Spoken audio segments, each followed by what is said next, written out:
Joining me now is Heather Conley.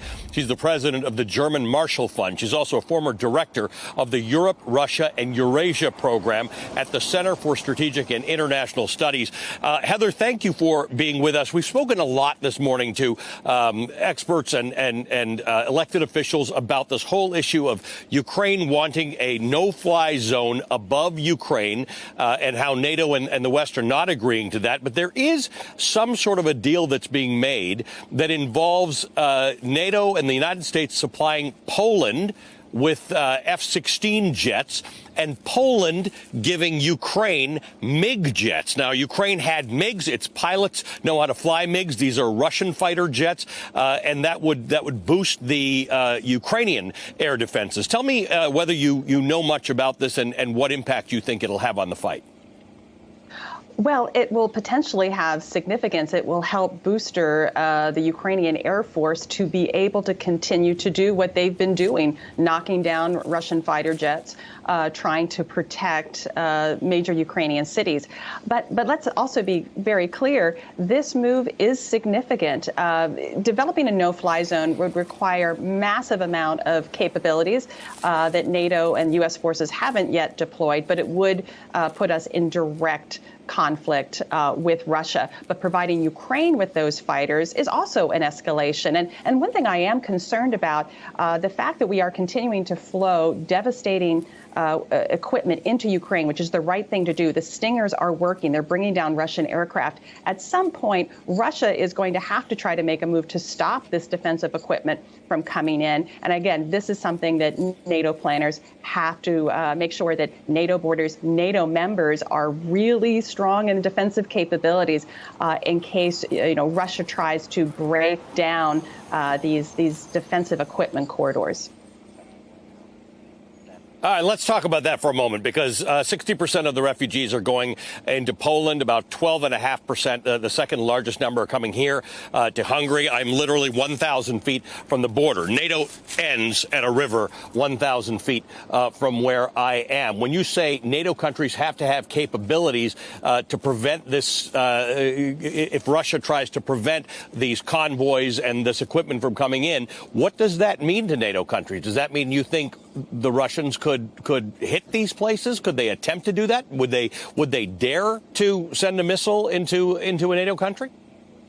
I think we have to be prepared and increasing our defensive capabilities in case there are strikes against these convoys very close to the borders. You're absolutely right.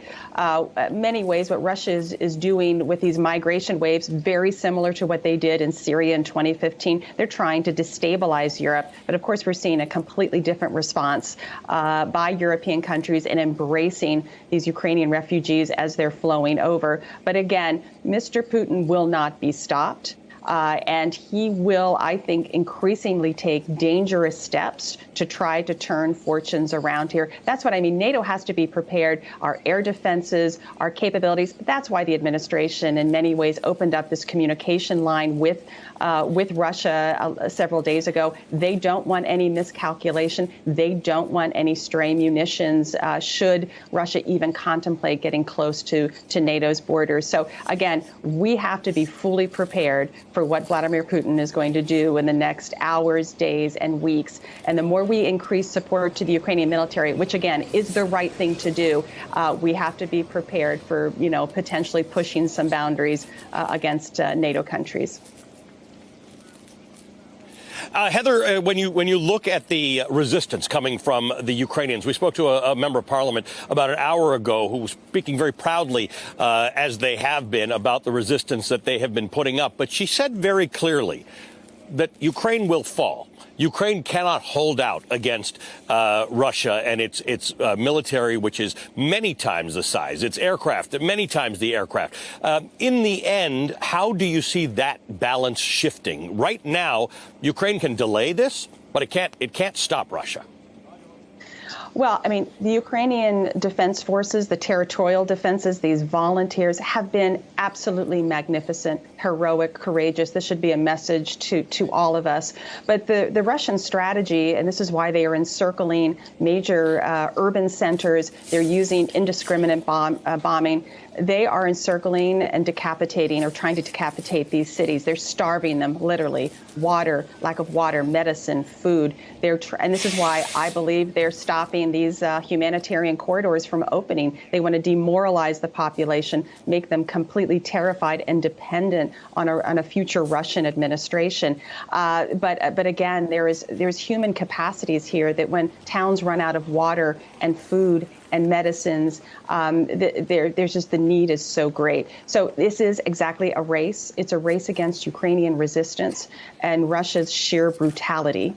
But as I said, as long as the West can keep supplying Ukraine from a humanitarian and a defensive standpoint, the longer Ukraine can resist. And we've seen these pictures over the weekend in Kherson and others. This is what we must do. As Dominic Raab, British Deputy Prime Minister, said, we need strategic stamina. And the West has to understand this is going to go on for quite some time, and we must help Ukraine resist this Russian occupation. Strategic stamina. Heather Conley of the German Marshall Fund, we always appreciate your analysis.